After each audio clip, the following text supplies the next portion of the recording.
スリッパやサンダルを日常的に履いていると、外反母趾など足の疾患を抱えている方はどんどん悪化していきやすくなります。皆さんこんにちは。足の専門家中島武史です。この頃はこのチャンネルを見てくださっている方は外国の方も見ていただいているみたいなので、もしも私のことをどんなことをやってるのかなっていうふうに思っていただいた方は、下の概要欄のところを見ていただいたら翻訳付きの私の経歴みたいなのが出てくるので、そちらをご覧いただいたらいいんじゃないかなと思います。今回の動画はスリッパとかサンダルっていうのは足の悪い方は避けた方がいいっていう風な話なんですけどね。もうちょっと言うとスリッパ、サンダル、あとは草履、ハイヒールもそうですね。このグループの中にハイヒールも入るんかと思ってらっしゃる方もおられるでしょうし、草履はなんか別物でいいんじゃないのと思ってらっしゃる方もおられると思うんですね。で、この今挙げたようなやつは同じ理由であかんのです。ダメなのですか？ダメなのです。それはなぜかという話を今回解説したいなと思います。では内容です。スリッパやサンダルが足に及ぼす悪影響とは？で、それをどうすればいいのかですね。今回の動画をご覧になることであなたは、なぜスリッパやサンダル、草履やハイヒールが足によろしくないのかを正しく理解することができ、足に良い履物を選択することができるようになります。私は足の専門家であると同時に、歩行指導や動作改善の専門家でもあります。世の中に正しい健康情報を広めたいなと思って YouTube を始めたのですが、 YouTube の動画が広がっていくかどうかっていうのは、皆さんが押してくださる高評価のボタンやチャンネル登録者数によってそれが変わるみたいなんですね。ですから、もしもこの動画を見てて役に立つなとか、多くの方が知ったらいいのになと思っていただいた方は、チャンネル登録や高評価、もしくはコメントなんかも入れていただけるとね、ありがたいなと思います。よろしくお願いいたします。ではスリッパやサンダルとかそのあたりの今お伝えしたような履物がよろしくない理由ですけれども、スリッパを例に挙げて説明すると、スリッパはかかとがこうホールドされてないですよね。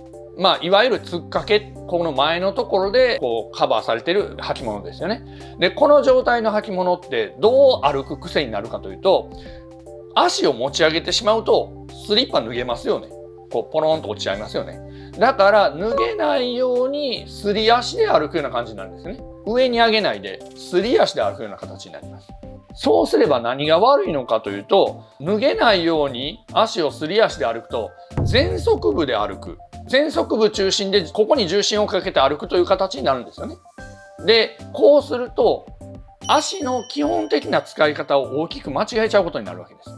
足はそもそもかかとを中心として歩くようになってます。なぜかというと、体の真下はかかとだから、かかとを軸として歩きます。で、もしもここに体重をかけて歩くということは、簡単に言えば体が前傾するということなんですよね。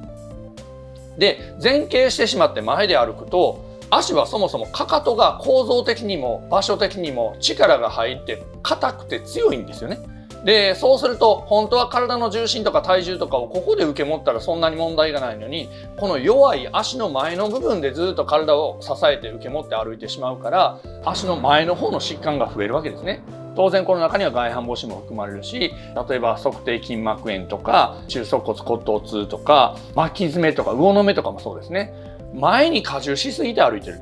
だからなる病気なんです。ということは、この前に荷重をしないようにしてかかとを軸として歩くようなことができないと、この辺りの疾患というのはどんどんひどくなるということが言えるんですよね。そもそもじゃあこの前の方ってどういう時に使うものかというと、ここの前の方というのは分かりやすく言えば加速装置だと思ってほしいんです。足というのは本当は前でこう蹴らなくても普通に持ち上げてこういうふうにしてるだけで歩けるんですよね。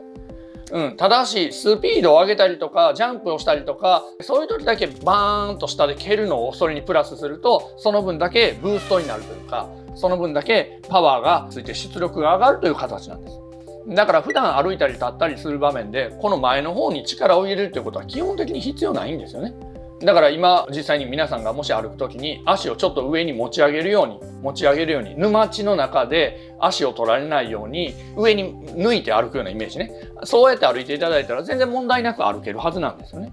で、それが本来の歩き方にちょっと近づいてるんですけど、その時に前の力っていらないはずなんです。で、この前の力を過剰に使って歩くのがスリッパでありサンダルであり草履でありハイヒールなんですよね。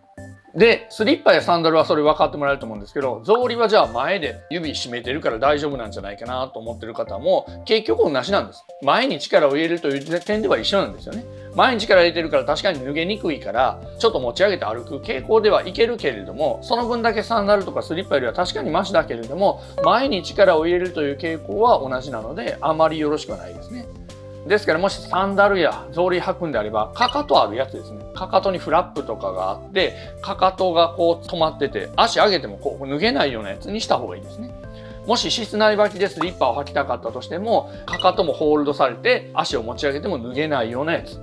で、それと同じ理由でハイヒールも結局前で歩くからダメージであって、先が尖ってるからというわけではないんですよね。前で歩くようなシステムだから問題で、しかも持ち上げて歩くとこれも脱げやすくなってますね。だからハイヒール履きたい方は少なくともフラップはあった方がいいですね。こう脱げないようにここにこういうフラップがつけたりできますね。こうハイヒールのここのところかな。そういうのがあった方がまあいいのはいいですね。ではどうすればよいのかですけれども、今もちょっとお伝えしたんですが、まず基本的にはつっかけタイプの前で歩かないといけないやつをやめていくのが一番いいのはいいです。で、もしどうしても無理ならば先ほど言ったような対策をちょっと組むのがいいんですけれども、ただその大前提として基本的にやはり足は持ち上げて歩くような形で使わないと、どうしてもどんどん前のめりで前重心になっていくので、足は持ち上げて歩く歩き方というのを取り入れた方がいいですね。持ち上げるという動作自体が重心が一度後ろに来ないと持ち上げられないので、だから持ち上げるという動作をすることで重心が前に行き過ぎないという癖がどんどん体についていきます。で、その持ち上げて歩く歩き方というのがゆるかかと歩きというのになってくるわけですね。ゆるかかと歩きはそういう単純なものではなくて、もっと人間の骨格構造上をこうあるべきというふうなことを考えられて作られてるんですが、当然持ち上げて歩く形にもなってるんですよね。ですから興味のある方はこのサムネイルの方の動画を見ていただいて、ゆるかかと歩きを取り組んでいただいたらいいんじゃないでしょうか。いかがでしょうか。ハイヒールのところでもちょっとお伝えしたんですが、ハイヒールはこういうフラップをあんまりおしゃれなやつがあんまないんであれなんですけど、もうそうですが、それが嫌な場合はね、ハイヒール用のインソールっていうのもあるんですよね。そのインソール一つ持っていれば、ハイヒールの中にはめて前にのめらないでかかとで歩けるようなインソールっていうのがあるんです。それはこの動画でも解説してますので、よかったらこちらご覧になっていただいて、こういうものを導入していただくと、ハイヒールを履いても足のダメージは減らすことができますんでね、ぜひ有効に情報を活用してください。